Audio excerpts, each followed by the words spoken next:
Сәлем достар, қалдарың қалай? Менің каналыма қош келдіңіздер. Сіздермен бірге берекелі дастархан. Құрметті менің оқырмандарым, әр күніңіз сәттілікке және берекеге толы болсын. Мен бүгін сіздерге өте жұмсақ, өте нәзік, өте воздушный, пышный, өте әдемі болып шығатын, творогтан жасалатын өте оңай пирогтың жасалу жолымен, рецептімен бөлісетін боламын.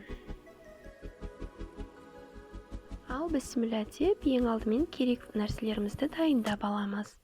Ол үшін бізге осындай құрғақ ыдыс, қант, жұмыртқа 2 тал, ұн, тұз, разрыхлитель немесе пищевая сода саламыз. Өсімдік майы және де сүт қажет болады. Ұнымызды алдын ала електен өткізіп дайындап қоямыз. Ең бірінші құрғақ ыдысымызға жұмыртқамызды салып, миксермен жақсылап араластырамыз. Жұмыртқаны салған кезде тұзды салып жүрсеңіздер, өте әдемі көпіршіп араласатын болады. Содан соң қантымыздың жартысын салып, тағы да миксерлеп шайқаймыз. Қантымыз ери бастағанда тағы да қанттың қалған жартысын салып, тағы да әдемілеп миксерлейміз. Мына осындай болып қант еріп, өте пышный массаға келеді.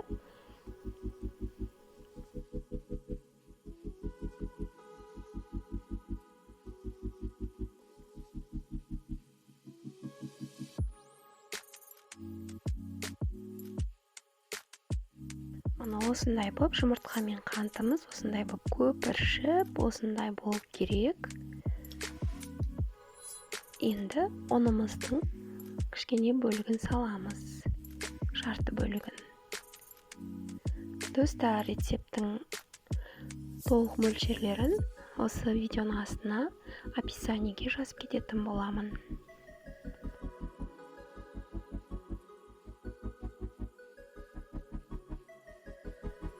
Ұнымыздың жартысын салып, кішкене араластырамыз. Және бұның үстіне сүтімізді және өсімдік майымызды құйып, қалған ұнымызды салып, бәрін араластырамыз. Миксермен, немесе лопаткамен, немесе осылай қасықпен араластырсаңыздар болады.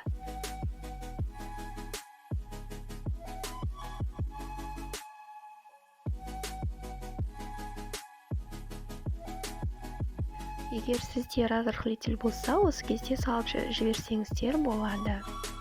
Менде пищевая сода болғандықтан, қазір оның бәрін салып болғаннан кейін, пищевая соданы уксусқа өлтіріп, гасить етіп, содан соң ең соңында салатын боламын.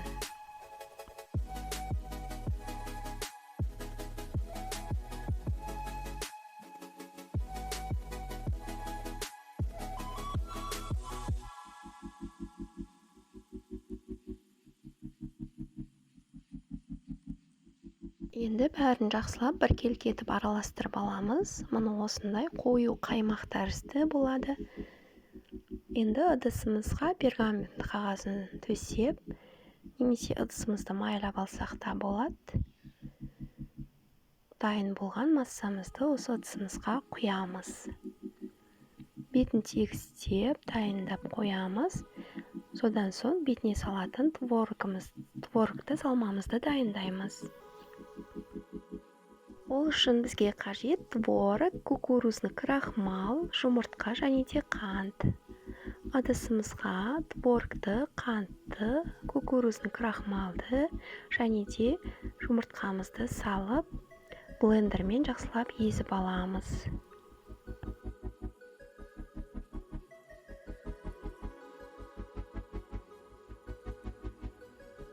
Мына біздің творогтан жасалған салмамыз дайын. Енді кондитерский мешокқа осы салмамызды салып аламыз.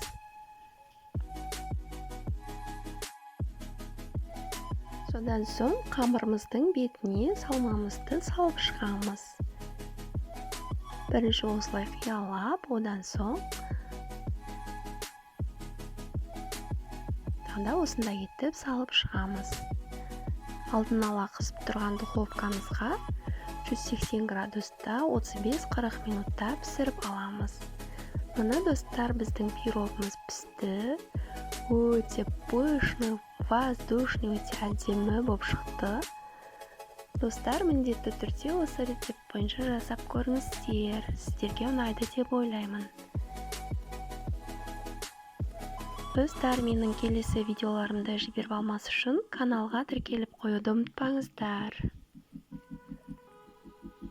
Егер сіз менің каналыма тіркелмеген болсаңыз, қоңыраушаны басып тіркеліп алыңыз.